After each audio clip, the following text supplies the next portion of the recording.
Captain Larry here with Passage Nautical down at Jack London Square. Just giving you a quick getting outside the gate and back 101. It's really videos just for really basic sailors that have been sailing for a year or two, 3 or 4, whatever it takes, and you're feeling confident, but now you want to try poking your nose out the gate. It's not for advanced students that have taken coastal passage making and so forth. Advanced coastal cruising, just basic sailers that want to do it on their own and find a way out the gate safely and have fun doing it. And I just wanted to go over that this is just about the basic conditions that you want to choose for the day that you go out, and the basic things that you want to have when you do it. The basic charts that you want to have are these two here. You definitely want to have, well, this is a good idea to have this chart with you, even though you're using Navionics or whatever on your chart plotter, if you're on your B&G chart plotter or your iPad or whatever. You want to always have charts as a backup, and having this on board is really great because if you lose your electronics, you've got paper charts that help you with an escape route if for some reason you couldn't go back inside the gate for weather reasons or some other reason. You could make it down to Pillar Point. If you really wanted to do a trip down there up to the anchorage at Drake's Bay, you'd want to have a harbor chart for both those areas. But just for coastwise navigation and poke your nose out the gate here, this is really a good one to have. One you definitely want to have. You don't want to leave the bay without this one. And this is the entrance to San Francisco Bay chart. It's really a nice one to have because it covers most of the bay really well and the entrance. It's a good harbor chart. It's the right scale and everything for that. So that's one thing you want to have. And the other planning tool that you need is a good website that you can use for weather and for currents. Those are kind of the two factors you want to really consider when you're thinking they go offshore. So I'll try to make this work. This is kind of rough, I know, but just bear with me. So we have here is the, let's go back here to the main NOAA page. Lots of people like to use the commercial weather pages and stuff, but I like the good old National Weather Service web page. It's got all you need here for just about everything. And I've just been using it for so long, I know where everything is. It's easy for me to find. You can find it by just Googling NWS space SF, and it'll bring you right here. So here we are. We're looking in this area here just outside the Golden Gate, which is where we want to go. Don't click out here because that's more than 25 miles offshore. So we're just going to do the near coastal. Wait for it to load.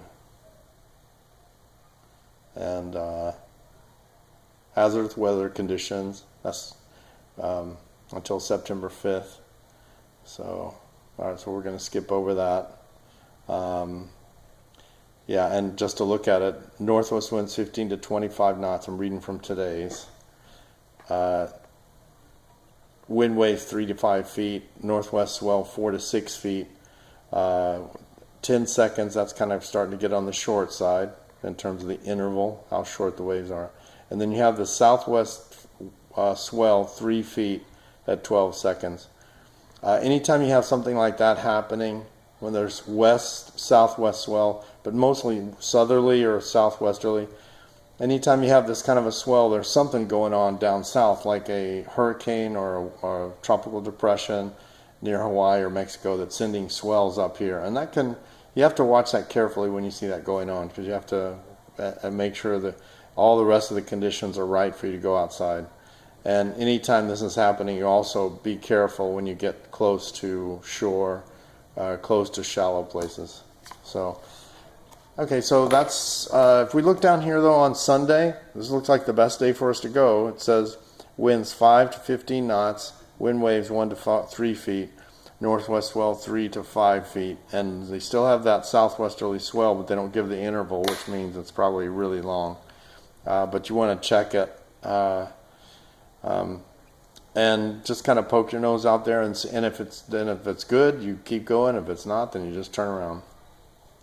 Okay, here's the other thing that we have to really be careful about is making sure we choose the right time to exit the bay. What current conditions do we want to look for when we're trying to get out there? And this is for currently through Saturday, this little graph here, but that's not the time we're choosing. We're going to go down here and we're going to look for Sunday, 11:30, which is perfect for us. It says there is at max ebb is at 11:30, and it's less than 2 knots. It's 1.8 knots, which is really nice. As long as you don't have any big swells or anything or hazardous conditions out there, and that just about everything else, you can. If it's less than 2 knots at the gate, it's really mild out in the areas outside of the gate, and you can just go out, have fun, either wait for the flood to come bring you back in, or just head back in anytime you want. So it's really nice. Looks like this is kind of a go for it day, just to go check it out, see if the conditions are as they've been predicted, and then enjoy yourself out there. And so let's take a look at where we might go now, and a few other things on the chart. I'll move this back over here. Okay, there we go. So these two arrows indicate the predominant conditions that we're talking about. Northwesterly swell with a current coming out of the gate.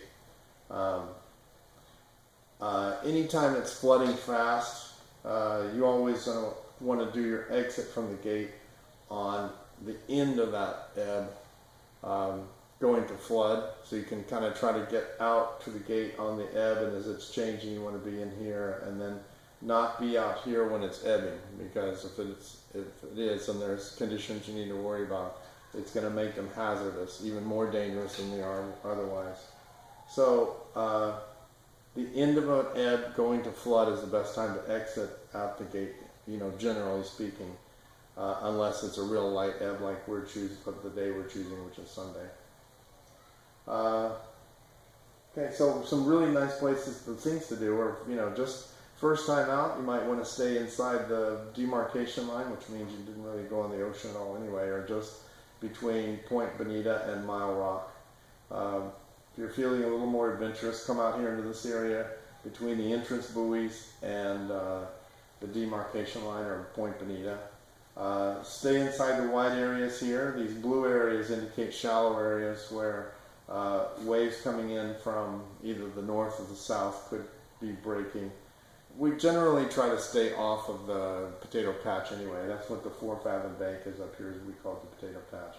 And northwesterly swell, they come down here, they hit this, and they break. And those can happen at any time, just a rogue wave or whatever. So, but stay off here. You have to be careful, watch the conditions here. Another really nice thing to do in mild conditions, and possibly on Sunday, would be to come up the Bonita Channel. Anytime there's southwest or west, southwest, or southerly swells, you always want to take a pair of binoculars and look up there before you go up there to make sure there aren't hazardous conditions up there. And when I'm coming back, I usually do the same thing on the way back. If you're feeling real adventurous, you can try going all the way out to the light bucket and back. That's kind of a good goal to go for your first time really getting outside the bay, outside the gate, and coming back in. Once you get outside the entrance buoys, you're really out in the ocean, and you don't have any kind of protection, any immediate thing like the 4 fathom bank, and you're really outside of Duxbury Reef, so that the northwesterly swells, you'll be in those.